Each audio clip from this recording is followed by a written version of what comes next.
S வருங்களோ doctors அனைவருக்குமே வணக்கம். நான் உங்கள் சுபாஷ். இந்த வீடியோவில் நம்ம என்ன பார்க்க போகிறோம் அப்படின்றது பார்த்தீங்கன்னா, நம்ம ரெஸ்பிரேஷன் இன் பிளான்ஸில் இருக்கக்கூடிய சைக்கிள்ஸ் ரொம்ப இம்பார்ட்டண்டான 2 சைக்கிள்ஸ் தான் பார்க்க போகிறோம். ஒன்று வந்து பார்த்தீங்கன்னா நம்ம கிளைகோலிசிஸ் அப்படின்ற ஒரு சைக்கிளும், இன்னொன்று வந்து பார்த்தீங்கன்னா நம்ம கிரப் சைக்கிள்ஸ் இருக்க போது. ஸோ 2 சைக்கிள்ஸ் தான் ஒன்று பார்க்க போகிறோம். ஸோ வீடியோக்குள்ளே போகிறதுக்கு முன்னாடி நம்ம சேனல் இன்னும் சப்ஸ்கிரைப் பண்ணாமல் யாராவது பார்த்துட்டு இருந்தீங்க அப்படிங்கிறத மறக்காம சேனல் சப்ஸ்கிரைப் பண்ணிக்கோங்க. உங்களுக்கு ஏதாவது டவுட் வந்து அரைஸ் ஆகுது, இல்லை உங்களுக்கு ஏதாவது வீடியோ வேணும் அப்படின்னு நினச்சிங்கன்னா மறக்காம நம்ம கமெண்ட் பாக்ஸில் கமெண்ட் லீவ் பண்ணுங்கள். அண்ட் மறக்காம செஷனுக்கு ஒரு லைக்கையும் போட்டுருங்க. ஓகே, நம்ம வீடியோ ஸ்டார்ட் பண்ணலாமா? ஸோ ஃபஸ்ட் நம்ம என்ன பார்ப்போம் அப்படின்னு பார்த்தீங்கன்னா, ஃபஸ்ட் நம்ம கிளைகோலிசிஸோட சாப்டர் பார்த்துக்கலாம். கிளைகோலிசிஸில் வந்து நம்ம பேசிக்காக தெரிஞ்சிருக்கும், நம்ம வந்து குளுக்கோஸ் வந்து சிந்தேஸ் பண்ணுறதுக்கு ரொம்ப யூஸ்ஃபுல்லாக இருக்க போது. ஸோ கிளைகோ அப்படின்னு என்ன ரெஃபர் பண்ணுது அப்படின்னு பார்த்தீங்கன்னா, நம்ம குளுக்கோஸ் ரெஃபர் பண்ணிட்டு இருக்குது. லைசிஸ் அப்படின்னு நம்ம என்ன ரெஃபர் பண்ணிட்டு இருக்கு அப்படின்னு பார்த்தீங்கன்னா, நமக்கு பிரேக் டவுன் ப்ராசஸ் ரெஃபர் பண்ணிட்டு இருக்கு. அப்போ ஒரு குளுக்கோஸ் வந்துட்டு ஒரு பிரேக் டவுன் ப்ராசஸ் ஆகிறதா நம்ம என்ன கன்சிடர் பண்ணிருக்கோம்னா கிளைகோலிசிஸ் அப்படின்னு நம்ம கன்சிடர் பண்ணிருக்கோம். இதை நம்ம இஎம்பி பாத்வே அப்படின்னு சொல்லுவோம். எதனால நம்ம இஎம்பி பாத்வே அப்படின்னு சொல்றோம்னா, இதை கண்டுபிடிச்சது யார் அப்படின்னு பார்த்தீங்கன்னா எம்படன், மேராஃப் அண்ட் பர்னாஸ் அப்படின்ற இந்த 3 பேர் சேர்ந்து கண்டுபிடிச்சதுனால தான் இதை நம்ம என்ன சொல்லிருக்கோம் அப்படின்னு பார்த்தீங்கன்னா இஎம்பி பாத்வே அப்படின்னு நம்ம கண்டுபிடிச்சிருக்கோம். ஸோ ஓகேவா? ஸோ இது எங்க சார் நடக்குது அப்படின்னு கேட்டீங்க, இது சைட்டோபிளாசம் ஆஃப் த செல்ஸ்ல வந்துட்டு நம்ம இந்த கிளைகோலிசிஸ் வந்து அக்கர் ஆகப்படுது. எதனால சார் இந்த கிளைகோலிசிஸ் நடக்குது அப்படின்னு பார்த்தீங்கன்னா, நமக்கு வந்துட்டு எனர்ஜி வந்து ப்ரொடியூஸ் பண்றதுக்காக இந்த கிளைகோலிசிஸ் வந்து நமக்கு அக்கர் ஆகிட்டு இருக்கு அப்படின்ட்டு. ஓகேவா? இப்போ நம்ம ப்ராசஸ்க்குள்ள பார்த்துலாம். ப்ராசஸ் வந்து பார்த்தீங்க அப்படின்னு பார்த்தீங்கன்னா, அதுக்கு முன்னாடி ஒரு சின்ன பாயிண்ட்ஸ் நம்ம பார்த்துக்கணும். என்னது அப்படின்னு பார்த்தீங்கன்னா, இதில் ஃபர்ஸ்ட் எங்க சார் கண்டுபிடிச்சிருப்பாங்க அப்படின்னு பார்த்தீங்கன்னா, நமக்கு ஃபர்ஸ்ட் ஈஸ்ட் செல்ஸ், ஆக்ரோமைஸ் அப்படின்னு சொல்லக்கூடிய ஈஸ்ட் செல்ஸ்ல ஃபர்ஸ்ட் வந்து கண்டுபிடிச்சிருப்பாங்க. அது வந்து பார்த்தீங்க அப்படின்னு பார்த்தீங்கன்னா 2 ஃபேஸ் வந்து அக்கர் ஆகப்படுது. இந்த கிளைகோலிசிஸ் அப்படின்னு சைட்டோபிளாசம் நடக்கிறதுல வந்து பார்த்தீங்கன்னா நமக்கு 2 ஃபேஸ் வந்து அக்கர் ஆகப்படுது. ஃபர்ஸ்ட் ஃபேஸ் நம்ம ஹெச்ஓஸ் ஃபேஸ் அப்படின்னு நம்ம சொல்லுவோம். ஹெச்ஓஸ் நம்ம எதை டிட்டர்மைன் பண்ணிருக்கோம், 6 கார்பன் வரது நம்ம ஹெச்ஓஸ் அப்படின்னு டிட்டர்மைன் பண்ணிருக்கோம். ஸோ அந்த மாதிரி 6 கார்பன் வரது ஹெச்ஓஸ் வந்துட்டு நம்ம ஹெச்ஓஸ் ஃபேஸ் அப்படின்னு சொல்லிருப்போம். அதை நம்ம ப்ரிப்பரேட்டரி ஃபேஸ்னு கூட சொல்லலாம். இன்னொரு ஃபேஸ் அப்படின்னு நம்ம இருக்கிறது ட்ரையோஸ் ஃபேஸ். ட்ரையோஸ் அப்படின்னு வந்து பார்த்தீங்கன்னா நமக்கு 3 கார்பன் காம்பவுண்ட் வருது. அந்த 3 கார்பன் காம்பவுண்ட் வரது நமக்கு என்ன சொல்லிருக்கோம், ட்ரையோஸ் ஃபேஸ் சொல்லிருக்கோம். Is also known as a payoff phase அப்படின்னு சொல்லிட்டு. இப்போ 1 by 1 எப்படி நடக்குதுன்ற 1 by 1 பார்த்துடலாம். இப்போ பார்த்தீங்க அப்படின்னு பார்த்தீங்கன்னா ஹெச்ஓஸ் ஃபேஸில் ஃபர்ஸ்ட் வந்து என்ன ஆக போகுதுன்னா ஃபாஸ்போரைலேஷன் நடக்க போகுது. ஃபாஸ்போரைலேஷன் அப்படின்றது என்னவா இருக்க போகுது அப்படின்னு பார்த்தீங்கன்னா, இந்த ஃபாஸ்போரைலேஷன் அப்படின்றது ஆடிஷன் ஆஃப் ஃபாஸ்பேட். ஒரு ஃபாஸ்பேட் வந்துட்டு எக்ஸ்ட்ராவாக ஆட் ஆகிறதா நம்ம என்ன சொல்லிருக்கோம் அப்படின்னு பார்த்தீங்கன்னா ஃபாஸ்போரைலேஷன் அப்படின்னு நம்ம சொல்லிருக்கோம். ஆட் ஆஃப் ஃபாஸ்பேட் இந்த குளுக்கோஸ் பேஸ் பண்ணி ஆட் ஆகுது. அப்போ என்னவா மாறுது, சாதாரணமாக குளுக்கோஸாக இருந்தது ஒரு ஃபாஸ்போரைலேஷன் ஆட் ஆனதுனால குளுக்கோஸ் 6 ஃபாஸ்பேட்டாக மாறுது. 6வது கார்பனில் ஒரு ஃபாஸ்பேட் அட்டாச் ஆகிறதுனால இது நம்ம என்ன சொல்லிருக்கோம், குளுக்கோஸ் 6th கார்பனில் ஃபாஸ்பேட் அட்டாச் ஆகிறதுனால 6 ஃபாஸ்பேட் அப்படின்னு நம்ம சொல்லிருக்கோம். இதுக்கு ஹெல்ப்ஃபுல் என்சைம் என்ன என்சைம் அப்படின்னு பார்த்தீங்கன்னா எக்ஸோகைனேஸ் அப்படின்ற என்சைம். இதுதான் ஃபர்ஸ்ட் ஸ்டெப்பா இருக்கு. அடுத்த ஸ்டெப் என்னதுன்னா ஐசோமெரைசேஷன். ஐசோமெரைசேஷனா ஸ்ட்ரக்சரல் சேஞ்சஸ் மட்டும் தான் இருக்கும், மிச்சதெல்லாம் பார்க்கிறதுக்கு சிமிலரா தான் இருக்க போகுது. ஸோ ஐசோமெரைஸ் எப்படி நடந்து குளுக்கோஸ் 6 ஃபாஸ்பேட் வந்து நமக்கு என்னவா சேஞ்ச் ஆகுது அப்படின்னு பார்த்தீங்கன்னா ஃப்ரக்டோஸ் 6 ஃபாஸ்பேட்டா வந்து சேஞ்ச் ஆகுது. ஸோ இதுக்கு யூஸ்ஃபுல்லா இருக்கக்கூடிய என்சைம்ஸ் என்ன என்சைம்ஸ் அப்படின்னு பார்த்தோம்னா பாஸ்போ குளுக்கோ ஐசோமெரைஸ் அப்படின்ற ஒரு என்சைம் வந்துட்டு நமக்கு இந்த ப்ராசஸ் வந்து ரொம்ப யூஸ்ஃபுல்லா இருக்குன்னு நம்ம கன்சிடர் பண்ணிட்டு இருக்கோம். இப்போ தேர்ட் ஸ்டெப் பார்த்தோம் அப்படின்றது பார்த்தீங்கன்னா மறுபடியும் ஒரு பாஸ்போரைலேஷன் வந்து அக்கர் ஆகுது. பாஸ்போரைலேஷன் மறுபடியும் சொல்றேன் ஒரு பாஸ்பேட் வந்து ஆட் ஆகுது. இப்போ எந்த கார்பன்ல ஆட் ஆகுது அப்படின்றது பார்த்தீங்கன்னா, இப்போ வந்து பார்த்தீங்க அப்படின்னா ஃபர்ஸ்ட் கார்பன்ல வந்து ஒரு பாஸ்பேட் வந்து ஆட் ஆகுது. ஸோ நம்ம பாஸ்போ ஃப்ரக்டோகைனேஸை பேஸ் பண்ணிக்கூடிய ஃப்ரக்டோஸ் 6 ஃபாஸ்பேட் வந்துட்டு ஒரு எக்ஸ்ட்ரா பாஸ்பேட் ஆட் ஆகிறதுனால இது என்னவா மாறிடுச்சு அப்படின்னு பார்த்தீங்கன்னா ஃப்ரக்டோஸ் 1,6 பிஸ் பாஸ்பேட்டா மாறிடுச்சு. அப்படின்னு பார்த்தீங்கன்னா நமக்கு 2 பாஸ்பேட் இருக்கிறதுனால நம்ம பிஸ் அப்படி சொல்லிருக்கோம். ஃபர்ஸ்ட் கார்பன்லயும் 6th கார்பன்லயும் அட்டாச் இருக்கிறதுனால ஃப்ரக்டோஸ் 1,6 பிஸ் பாஸ்பேட் அப்படின்னு நம்ம சொல்லிருக்கோம். ஸோ இதுக்கு யூஸ்ஃபுல்லா இருக்கக்கூடிய என்சைம்ஸ் என்னவா இருக்க போகுது அப்படின்னு பார்த்தீங்கன்னா பாஸ்போ ஃப்ரக்டோகைனேஸ் அப்படின்ற என்சைம் வந்து நமக்கு இதுக்கு ரொம்ப யூஸ்ஃபுல்லா இருக்கு அப்படின்னு. இப்போ அடுத்து என்ன ஆகுது பார்த்தீங்கன்னா ஒரு பிரேக் டவுன் ப்ராசஸ் நடந்துட்டு இருக்கு. பிரேக் டவுன் ப்ராசஸ் எப்படி அப்படின்னு பார்த்தீங்கன்னா இந்த 3 கார்பனுக்கு இந்த ஒரு பாஸ்பேட்டும் இந்த 3 கார்பனுக்கு இந்த ஒரு பாஸ்பேட்டும் அப்படின்னு சொல்லிட்டு என்ன இருக்கு, பிரேக் டவுன் ஆயிட்டு இருக்கு. அதை ஒன்று நம்ம டைஹைட்ரோசி அசிட்டோன் பாஸ்பேட் அப்படின்னு நம்ம சொல்லுவோம். இன்னொன்று கிசரால்டியே 3 பாஸ்பேட் அப்படின்னு நம்ம சொல்லிட்டு இருப்போம். ஸோ இந்த கான்செப்ஷனுக்கு ரொம்ப யூஸ்ஃபுல்லாக கூடிய என்சைம்ஸ் என்னது அப்படின்னு பார்த்தோம்னா நம்ம ஆல்டோலேஸாக தான் இருந்துட்டு இருக்கு. இந்த ஆல்டோலேஸ் கான்செப்ஷன் அப்புறமா நடக்கக்கூடியது நம்ம ஐசோமெரைசேஷன் அப்படின்னு பார்ப்போம். ஐசோமெரைசேஷன் ஒன்றுமே இல்லை, இங்கே என்ன நடந்துட்டு இருக்கோ அதே கான்செப்ஷனில் இங்கேயும் நடக்க போகுதுன்னு அர்த்தம். ஃபார் எக்ஸாம்பிள் இங்கே நமக்கு ஒரு ஏடிபி செலவாகுது அப்படின்றது பார்த்தீங்கன்னா இங்கேயும் நமக்கு ஒரு ஏடிபி செலவாக போகுதுன்னு அர்த்தம். இங்கே நமக்கு ஒரு ஏடிபி கெயின் ஆகுது அப்படின்னு பார்த்தீங்கன்னா இங்கேயும் நமக்கு ஒரு ஏடிபி கெயின் ஆகுதுன்னு அர்த்தம். ஸோ இப்போ இந்த ஸ்டேஜில் பார்த்தீங்கன்னா நமக்கு 2 இடத்துல இருந்து ஏடிபி வந்து செலவாயிருக்கும். எங்க சார் அப்படின்னு பார்த்தீங்கன்னா பாஸ்போரைலேஷன் நடக்கக்கூடிய ஃபர்ஸ்ட் ஸ்டெப்லையும் அதுக்கப்புறமா நம்ம நடக்கக்கூடிய தேர்ட் ஸ்டெப்லையும் நமக்கு ஒரு ஏடிபி வந்து செலவாயிருக்கு, கெயின் ஆகல செலவாயிருக்குன்னு அர்த்தம். இப்போ அதே கான்செப்ஷன்ல இங்க நடக்க போது அதே தான் இங்கே நடக்க போகுது அப்படின்னு பார்ப்போம். இப்போ அடுத்த 6th ஸ்டேஜ் அப்படின்னு பார்த்தீங்கன்னா டீஹைட்ரோஜனேஷன் நடக்க போகுது. டீஹைட்ரோஜனேஷன் என்னது அப்படின்னு பார்த்தீங்கன்னா இந்த குளுக்கோஸ் 3 பாஸ்பேட் வந்து மறுபடியும் ஒரு பாஸ்பேட் பேஸ் பண்ணி நமக்கு அடிஷன் ஆகுது. அங்க வந்து நமக்கு என்ன ஆகுது அப்படின்னு பார்த்தீங்கன்னா 1,3 பாஸ்போ பிஸ் பாஸ்போகிளிசரிக் ஆசிட் வந்து மாறுது. ஃபர்ஸ்ட் கார்பனில் வந்துட்டு ஒரு பாஸ்பேட் வந்து ஆட் ஆகுது. இதுக்கு யூஸ்ஃபுல்லாக இருக்கக்கூடிய என்சைம்ஸ் என்னவா இருக்குது அப்படின்னு பார்த்தீங்கன்னா குளுக்கோஸ் 3 பேசிக்காக வரக்கூடியது டீஹைட்ரோஜனேஸ் கிளிசரால்டிஹைட் 3 பாஸ்பேட் டீஹைட்ரோஜனேஸ் அப்படின்ற என்சைம் வந்து நமக்கு ரொம்ப யூஸ்ஃபுல்லாக இருக்குன்னு அர்த்தம். இப்போ இந்த கான்செப்ஷன் இருக்கிறது நமக்கு என்ன நடக்க போகுது அப்படின்னு பார்த்தீங்கன்னா சப்ஸ்ட்ரேட் லெவல் பாஸ்போரைலேஷன் நடக்க போகுது. சப்ஸ்ட்ரேட் லெவல் பாஸ்போரைலேஷன் வந்து அடிஷன் ஆகுது. எது அடிஷன் ஆகுது? பாஸ்பேட் அடிஷன் ஆகுது. பட் இங்கே சப்ஸ்ட்ரேட் லெவல் பாஸ்போரைலேஷன் அடிக்கும் போதுனால நமக்கு அடினைன்ஸ் ஒரு ட்ரைபாஸ்பேட் டைபாஸ்பேட் என்னவா மாறுது? ட்ரைபாஸ்பேட்டாக மாறுது. ஏற்கனவே நமக்கு டைபாஸ்பேட் இங்கே பிரசன்ட் இருக்கு. அந்த டைபாஸ்பேட்டோட இங்க பிரசன்ட் ஆகிற ஒரு பாஸ்பேட் போய் இங்க போய் ஆட் ஆகுது. இங்க ரெண்டு பாஸ்பேட் இருக்கா, இந்த ரெண்டு பாஸ்பேட்ல ஒரு பாஸ்பேட் போய் இங்க ஆட் ஆகுதுனால இந்த டைபாஸ்பேட் வந்து நமக்கு ட்ரைபாஸ்பேட் வந்து மாறிடுது.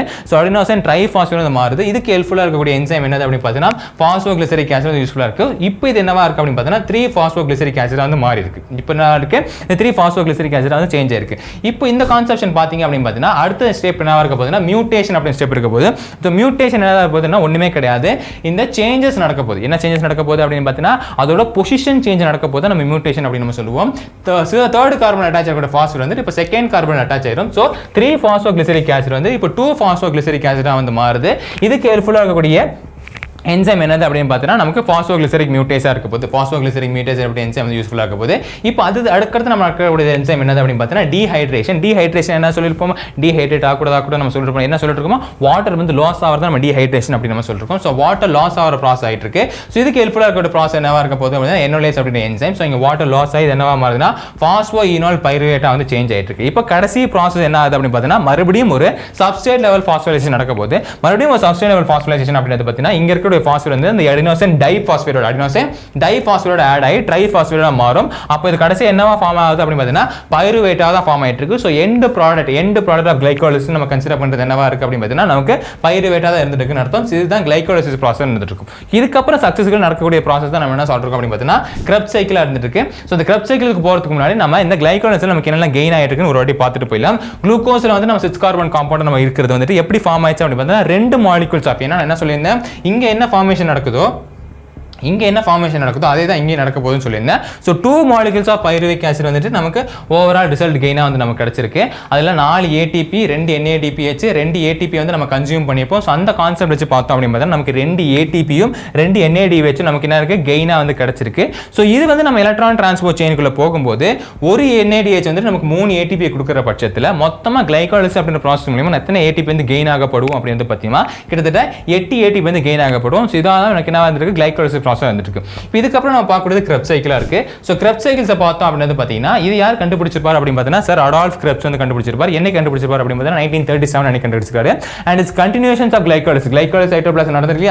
அதோட கண்டினியூஷன் தான் நடந்துட்டு இருக்க போது. பட் இது எங்க டேக் பிளேஸ் நடக்குது அப்படி பார்த்தீங்கன்னா இன்னர் மெம்பரேன் ஆஃப் மைட்டோகாண்ட்ரியால வந்துட்டு இந்த கிளைகோலிசிஸ் டேக் பிளேஸ் ஆயிட்டு இருக்கு. இதுக்கு இன்னொரு பேரும் கூட இருக்கு. என்னது ட்ரைகார்போசிலிக் அசிட்டிக் ஆசிட்னு சொல்லுவோம், இல்ல சிட்ரிக் ஆசிட்னு சொல்லிட்டு. ஏன்னா சிட்ரிக் ஆசிட் சொல்லுவோம்னா ஃபர்ஸ்ட் கார்பன் சிட்ரிக் ஆசிட் வந்து ஃபார்ம் ஆகும். சோ சைக்கிள் பார்க்கும்போது புரிய ஆரம்பிக்கும். சோ இதுக்கு வந்து நம்ம கிரெப்ஸ் சைக்கிள் அப்படின்னு சொல்லுவோம், இல்ல ட்ரைகார்போசிலிக் அசிட்டிக் ஆசிட் சைக்கிள் அப்படின்னு சொல்லிருக்கோம், இல்ல சிட்ரிக் ஆசிட் சைக்கிள் அப்படின்னு நம்ம சொல்லிருக்கோம்.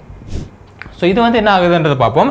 ஃபர்ஸ்ட் கிளைகாலிசிஸ் முடிஞ்சு 2 பைருவேட்டா இருக்கு தெரியுமா, 2 மால்ஸ் ஆஃப் பைருவேட் இருக்கு தெரியுமா, அது டைரக்டா கிரெப்ஸ் சைக்கிள்ஸ் போய் ஜாயின் ஆகுது. ஜாயின் ஆகிறதுக்கு முன்னாடி குட்டியோட ஒரு சைக்கிள் இருக்கு, ஒரு குட்டியோட ஒரு ஃபார்மேஷன் இருக்கும். அதான் நம்ம என்ன சொல்லிட்டு இருக்கோம் அப்படின்னு பார்த்தீங்கன்னா ஆன்சிடேட்டிவ் டீகார்போசிலேஷன் அப்படின்னு சொல்லிருப்போம். அங்கே என்ன ஆகுது அப்படின்னு பார்த்தீங்கன்னா இந்த 2 மோல் ஆஃப் பைருவிக் ஆசிட் இருக்கு தெரியுமா, இது என்னவா சேஞ்ச் ஆக போகுது அப்படின்னு பார்த்தீங்கன்னா 2 மோல் ஆஃப் அசிட்டைல் கோயாவா சேஞ்ச் ஆக போகுது. அப்போ நல்லா புரிஞ்சுங்க, கிளைகாலிசிஸோட எண்ட் ப்ராடக்டா இருக்கக்கூடியது என்னவா இருக்க போகுதுன்னா இந்த 2 மோல்ஸ் ஆஃப் பைருவிக் ஆசிடா இருக்க போகுது. ஆனா இந்த 2 மோல்ஸ் ஆஃப் பைருவேட் வந்து அப்படியே கிரெப்ஸ் சைக்கிளுக்கு போகாம அது என்னவா போகுது அசிடைல் கோயாவா சேஞ்ச் ஆகி போகுதுன்னு அர்த்தம். அசிடைல் கோயாவா என்ன ஆகி போகுது சேஞ்ச் ஆகி போகுதுன்னு அர்த்தம். இந்த அசிடைல் கோயை நம்ம நல்லா தெரிஞ்சு வச்சுக்கணும். ஏன் அப்படின்னு பார்த்தீங்கன்னா இந்த அசிடைல் கோயை மட்டும் தான் ஒன்லி 2 கார்பன் காம்பவுண்டா இருக்க போகுது. Only 2 carbon compound in this respiration பத்தி பார்த்தோம் அப்படின்னு பார்த்தீங்கன்னா அது என்னவா இருக்க போது அசிடைல் கோயாவா தான் இருக்க போகுது அப்படின்னு அர்த்தம். ஸோ இதுக்கு யூஸ்ஃபுல்லாக கூடிய என்சைம் என்னவா இருக்குதுன்னா பைருவேட் டீஹைட்ரோஜனேஸ் அப்படின்ற என்சைம் வந்து நமக்கு யூஸ்ஃபுல்லாக இருக்குன்னு அர்த்தம். ஓகேவா. ஸோ இப்போ அசிடைல் கோயை வந்து ஃபார்ம் ஆயிடுச்சு. இப்போ அசிடைல் கோயை என்ன ஆக போகுது அப்படின்னு பார்த்தீங்கன்னா நமக்கு கிரெப்ஸ் சைக்கிள்ஸ்ல என்டர் ஆக போகுது. கிரெப்ஸ் சைக்கிளோட எதோட இப்போ என்டர் ஆக போகுது அப்படின்னு பார்த்தீங்கன்னா ஆக்சோலோ அசிடிக் ஆசிட் அப்படின்னு சொல்லக்கூடிய ஒரு 4 கார்பன் காம்பவுண்ட் வந்து நம்ம கிரெப்ஸ் சைக்கிளில் வெயிட் பண்ணிட்டு இருப்போம். ஆக்சோலோ அசிடிக் ஆசிட் அப்படின்னு சொல்லக்கூடிய நமக்கு ஒரு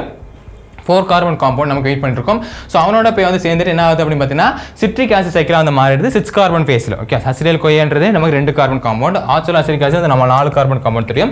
ஸோ இதோட போய் சேர்ந்து என்னவா சேஞ்ச் ஆகுது அப்படின்றது பார்த்தீங்கன்னா நமக்கு சிட்ரிக் ஆசிடாக வந்து மாறிடுது. இந்த சிட்ரிக் ஆசிட் என்ன ஆகுது அப்படின்றது பார்த்தீங்கன்னா பேசிக்காக வந்து அக்கோனேட்டேஸ் அப்படின்ற என்சைம் மூலியமா சிட்ரிக் ஆசிட் வந்து சிஸ் அக்கோனேட்டிக் ஆசிட் ஆகவும் சிஸ் அக்கோனேட்டிக் ஆசிட் நமக்கு ஐசோசிட்ரிக் ஆசிடாகவும் மூவ் ஆகுது. ஸோ இப்படி மூவ் ஆகும்போது நமக்கு என்ன கண்டெய்னர் இருக்கு, 3 கார்பாக்சில் குரூப் வந்து கண்டெய்னர் இருக்கு. இங்க 3 கார்பாக்சில் குரூப் பிரசன்ட் இருக்கு. இருக்கிறதுனால தான் இதை நம்ம என்ன சொல்லிருக்கோம், ட்ரை கார்பாக்சிலிக் அசிட்டிக் ஆசிட் கூட நம்ம இன்னொரு பேருக்கு சொல்லிட்டு இருக்கோம். ஸோ இதனால இந்த 3 கார்பாக்ஸ் குரூப் வந்து பிரசன்ட் இருக்கிறதுனால இப்போ என்ன ஸ்டேஜில் இருக்கு அப்படின்னு பார்த்தா நம்ம ஐசோசிட்ரிக் ஆசிட் சைக்கிள் இருந்துட்டு இருக்கு.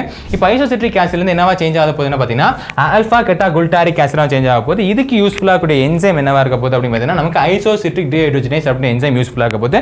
ஸோ இப்படி சேஞ்ச் ஆகும்போது நமக்கு ஒரு NADH2 வந்து ஃபார்மேஷன் ஆகுது அப்படின்னு. நம்ம ஆல்ஃபா கெட்டா குல்டாரிக் ஆசிட் நம்ம நோட் பண்ணி வச்சுக்கணும். எதனால் நோட் பண்ணி வச்சுக்கணும் அப்படின்னு பார்த்தீங்கன்னா this is a only 5 carbon compound ரெஸ்பிரேஷன்ல only 5 கார்பன் காம்பவுண்ட் என்னவா இருக்க போகுது அப்படின்னு பார்த்தீங்கன்னா இந்த ஆல்ஃபா கெட்டா குல்டாரிக் ஆசிடா இருக்க போது only 2 கார்பன் காம்பவுண்ட் எப்படி அசிடைல் கோயாவோ இருந்துச்சோ அதே மாதிரி தான் only 5 கார்பன் காம்பவுண்ட் ஆல்ஃபா கெட்டா குல்டாரிக் ஆசிடா மட்டும் தான் இருந்துட்டு இருக்குன்னு அர்த்தம். இப்போ ஆல்ஃபா கெட்டா குல்டாரிக் ஆசிட்ல இருந்து என்ன ஆக போகுது அப்படின்னு பார்த்தீங்கன்னா ஒரு கார்பன் ரிலீஸ் ஆக போகுது. அதான் நம்ம என்ன சொல்லுவோம் அப்படின்னு பார்த்தீங்கன்னா ஆல்ஃபா கெட்டா குல்டாரிக் டீஹைட்ரோஜனேஸ் என்சைம் யூஸ் பண்ணிட்டு ஒரு கார்பன் வந்து வெளியே போக போகுது. அந்த கார்பன் வெளியே போறத நம்ம என்ன சொல்றோம் அப்படின்னு பார்த்தீங்கன்னா சக்சினைல் கோயா வந்து ஃபார்மேஷன் ஆகுது. இந்த சக்சினைல் கோயா ஃபார்மேஷன் ஆகும்போதும் இங்க நமக்கு என்ன கெயின் ஆகுது அப்படின்னு பார்த்தீங்கன்னா ஒரு NADH2 வந்து நமக்கு ஒரு கெயின் ஆகுதுன்னு அர்த்தம். இப்போ சக்சினைல் கோயில இருந்து என்ன ஃபார்மேஷன் ஆனோம், நமக்கு ஆன்சோலோ அசிட்டிக் ஆசிட் ஃபார்ம் ஆகணும். அப்போ தான் வரக்கூடிய அசிடைல் கோயோட போய் பாண்ட் ஆக முடியும். ஸோ அதனால சக்சினைல் கோயா வந்து என்னவா சேஞ்ச் ஆக போகுது அப்படின்னு பார்த்தீங்கன்னா நமக்கு இப்போ ஆன்சோலோ அசிட்டிக் ஆசிடா சேஞ்ச் ஆக போகுது. அதுக்கு சில ப்ராசஸ் இருக்கு, அது என்னன்றதை பார்த்துலாம். ஓகேவா? ஸோ ஃபர்ஸ்ட் சக்சினைல் கோயா வந்துட்டு ஒரு சக்சினிக் ஆசிடா வந்து சேஞ்ச் ஆகணும். இந்த சக்சினிக் ஆசிடா சேஞ்ச் ஆகும்போது நமக்கு ஒரு ATP வந்து ஜெனரேட் ஆகப்படுகிறது.